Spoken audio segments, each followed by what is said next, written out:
Can you talk about the risk sa inyo, as a politician, as a public official, yung ginagawa niya na bigla kayong, although sabi niyo matagal niya na talaga advocacy, pero at this time, malakas yung impact ng sinasabi niyong advocacy, yung campaign against corruption. Isn't that risky for you?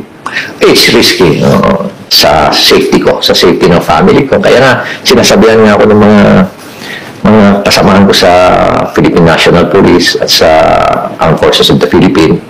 Sir, ituloy mo lang yung laban. Pero kailangan, sir, mag-iingat ka rin. Kasi nga, siyempre, hindi mo rin alam kung ano yung plano nila sa akin. Ito nga, in-expect ko nga yung character assassination. I expected it. I know it's going to happen.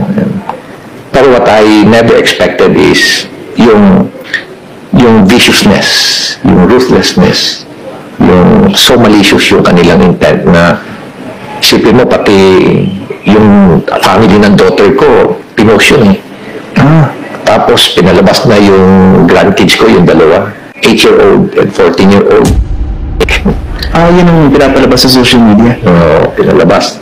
Tinanggal na, pero screenshot ng anak ko eh. Tapos yung daughters ko, prostitute daw. Ganun ka-low yung ginagawa? Siguro hindi na siguro kanyon. Siguro iba yung mga sympathizers nila, siguro supporters nila. Ganun na ka-malicious. Na-identify mo ba kung saan nanggagaling yung mga yan? Wala, natural accounts eh. Pero obviously, may tinamaan kayo.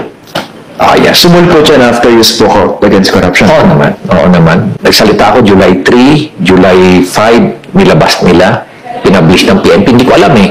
Basta, pinost ng PNP sa social media eh. Okay na rin yung sa akin, kung hindi nila pinagpaalam sa akin. Hindi tapos. Hindi ko alam. Flag raising ceremony po ba yan? Flag raising, I was invited. So, pinost nila. And then, after that, after 2 days, 3 days, yan na yung mga atake.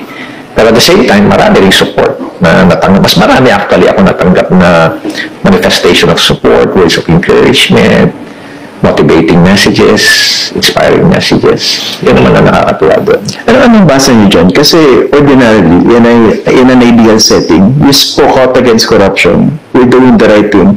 Dapat supported kayo, di ba? Yes. Pero bakit may vicious attack against you? Anong basa niyo dyan? Well, yung nabanggit ko nga noon na corruption is actually I go back to, yung sinabi ng isang historian, si Brian Crozier. Sinabi nga niya na if corruption is being rewarded and honesty is a self-sacrifice, then society is doomed. Mukhang yun ba yung nangyayari ngayon? Kung titignan mo, kung hindi natin mapipigilan yan, talagang doon tayo papunta.